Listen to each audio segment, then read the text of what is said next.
जातनिहाय जनगणना करा म्हणजे ओबीसी समाज नेमका किती आहे हे समोर होईल। ओबीसी नेत्यांना ठरवून पाडलं जात आहे, त्यामुळे यापुढे फक्त शिक्षण आणि नोकरीतच नाही तर विधानसभा आणि लोकसभेतही आरक्षण देण्याची मागणी राष्ट्रवादी काँग्रेसचे नेते तथा मंत्री छगन भुजबळ यांनी केली। गेल्या 10 दिवसांपासून उपोषण करत असलेले प्राध्यापक लक्ष्मण हाके यांची सरकारच्या शिष्टमंडळाने आज भेट घेतली। यावेळी मंत्री छगन भुजबळ यांनी सरकारची भूमिका स्पष्ट केली। त्याचवेळी मराठा आरक्षणासाठी आंदोलन करणारे मनोज जरांगे पाटील यांच्यावर भुजबळ यांनी हल्लाबोल केला। लक्ष्मण हाके यांच्या उपोषणाचा 10वा दिवस आहे। ओबीसी आरक्षणाला कोणताही धक्का लागू नये या मागणीसाठी हाके यांनी उपोषण सुरू केलं होतं। या उपोषणातून त्यांनी मराठा आंदोलक मनोज जरांगे यांच्यावरही हल्लाबोल केला होता। दरम्यान हाके यांनी उपोषण सोडावं अशी विनंती करण्यासाठी सरकारच्या शिष्टमंडळाने हाकेंची वडीगोद्री या जालना जिल्ह्यातील गावी जाऊन भेट घेतली। भटक्या विमुक्त आणि ओबीसींचे वाघ आहोत। 2-3 वेळेला आमचे सहकारी इथे येऊन गेले। कालच्या बैठकीत मुख्यमंत्री आणि उपमुख्यमंत्री यांच्या सोबत चर्चा झाली, त्यानुसार आम्ही भेटायला आलो आहोत। गेले 10 दिवस अनेक ठिकाणी उपोषणे सुरू आहेत। शेवटी आपल्याला लढायचं आहे,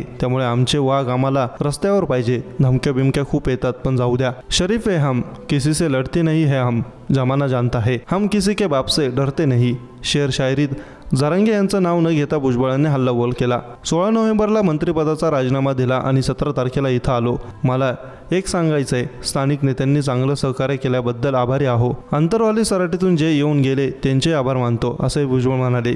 लढाई संपलेली नाही, अजून आपल्याला खूप लढावं लागणार आहे। मला कल्पना आहे निवडणुकीच्या अगोदर आणि निवडणुकीनंतर घरांवर हल्ला करण्यात आला, मारपीट झाली, हे सगळं पाहून जीव जळत होता। कोणातही मोठी शक्ती असली तरी लोकशाहीत त्या शक्तीचा पराभव होतो। धनशक्ती नाही तर ही लोकशक्तीचा सर्वात श्रेष्ठ आहे। आमच्या ताटातला असंच राहू द्या, त्यांना दुसरं ताटातलं द्या। आम्ही त्यांना पाठिंबा दिला। एक लक्षात ठेवा, आरक्षण हा गरिबी हटवा कार्यक्रम नाही। महात्मा ज्योतिराव फुलेंनी 300 वर्षांपूर्वी सांगितलं, जे गरीब आहे त्यांना न्याय मिळाला पाहिजे। शाहू महाराजांनी हेच सांगितलं, गरीब तर सर्वच आहेत। आमचेही लेकरं काय गाड्या घोड्यात फिरत नाहीत। पंकजाताई उभ्या राहिल्या, त्यांनी कधीही समाजात तेढ वाढवला नाही, त्यांनी कधी विरोध केला नाही। त्यांना ठरवून पाडण्यात आलं, असा आरोप छगन भुजबळ यांनी लगावला आहे।